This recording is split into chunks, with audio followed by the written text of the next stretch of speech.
आज की शाम सबसे बड़ा सवाल, बिहार की सत्ता में मुख्यमंत्री की कुर्सी पर आखिर कौन होगा दावेदार। एक ऐसी कुर्सी, एक ऐसा पद जो शायद ही बिहार का कोई नेता हो जो उस कुर्सी पर बैठना न चाहता हो, लेकिन केवल इच्छा मात्र से इस कुर्सी पर कोई भी बैठ नहीं सकता। 1989-90 के वर्ष में जब लालू प्रसाद यादव और नीतीश कुमार एक साथ सत्ता में थे, गहरे दोस्त थे, तब 89-90 के चुनाव के दौरान नीतीश कुमार ने अपने कदम पीछे खींच लिए और लालू प्रसाद यादव को समर्थन किया, उनका नामांकन किया गया और उन्हें सत्ता में आगे कर दिया।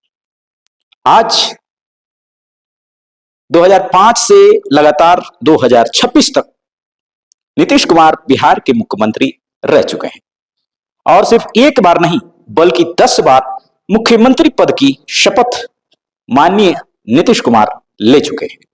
कई बार उन्हें पलटू राम कहा गया, चूंकि उन्होंने कभी एनडीए का पक्ष का दामन थामा तो कभी महागठबंधन के रास्ते चले गए। लेकिन आज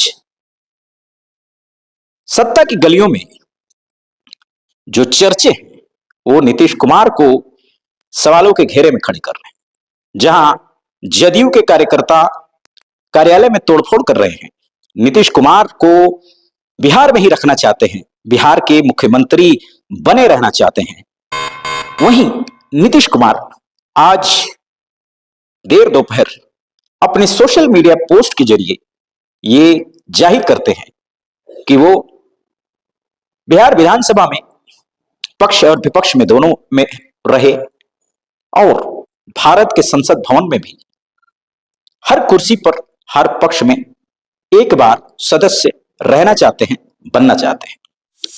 आज माननीय गृह मंत्री अमित शाह, बिहार के उप मुख्यमंत्री सम्राट चौधरी व विजय सिन्हा जी की मौजूदगी में उन्होंने अपना नामांकन दाखिल किया राज्यसभा सदस्य बनने के लिए और सत्ता की गलियों में सरगर्मी जो है बढ़ चुकी है।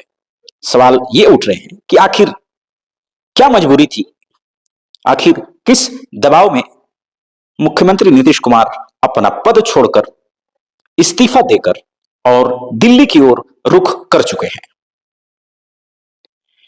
यह सवाल जितना पेचीदा है उतना सरल भी है।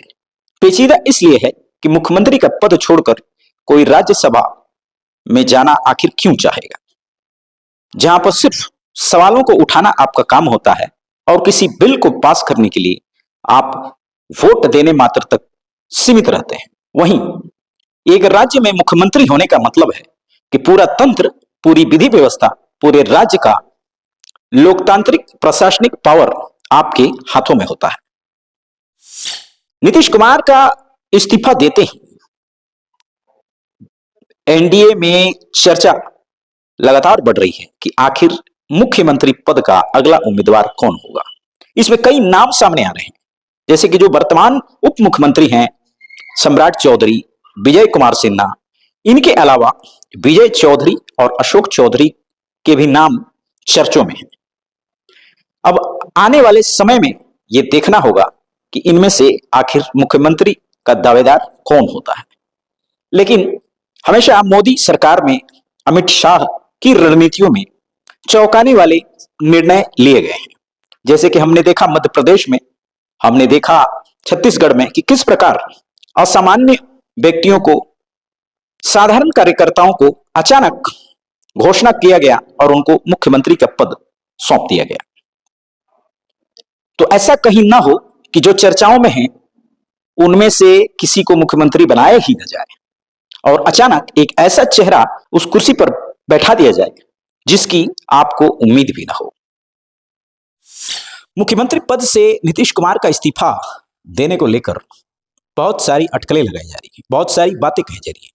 कुछ लोग यह भी कारण बता रहे हैं कि उनका जो स्वास्थ्य है वो ठीक नहीं चल रहा था पिछले कुछ दिनों से, पिछले कुछ महीनों से। उनके कई अनर्गल बयान भी सदन में हमें देखने को मिले, कई हरकतें ऐसी मिली, जैसे कि हिजाब मामले को लेकर, जैसे कि सेक्स को लेकर जो उनके बयान सदन में आए, उससे लोगों में एक तरह का शंका पैदा हो गया उनकी स्थिति पर, उनकी मानसिक संतुलन पर। और लोगों का ये सोचना है कि शायद इन कारणों से उनको बिहार का मुख्यमंत्री पद छोड़ने पर मजबूर किया गया है।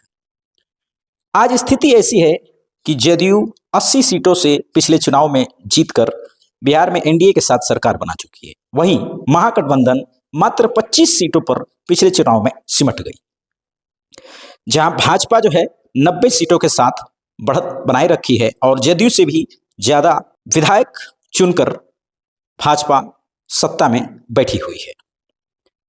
अगर किसी प्रकार की मजबूरी भी आज नीतीश कुमार के सामने होती है तो नीतीश कुमार के पास आज वो अवसर नहीं है कि वो पलड़ा जो है पलट दें और राजद के साथ यानी कि महागठबंधन के साथ जाकर फिर से सरकार बना ले, क्योंकि राजद के पास मात्र 25 सीट है और जदयू के पास मात्र 80 सीट है और 80 और 25 ये जो है आंकड़ा मिलाकर भी, इनको जोड़कर भी बिहार सरकार में बहुमत हासिल नहीं हो पाएगा, यानी कि सदन में आप सरकार नहीं बना पाएंगे।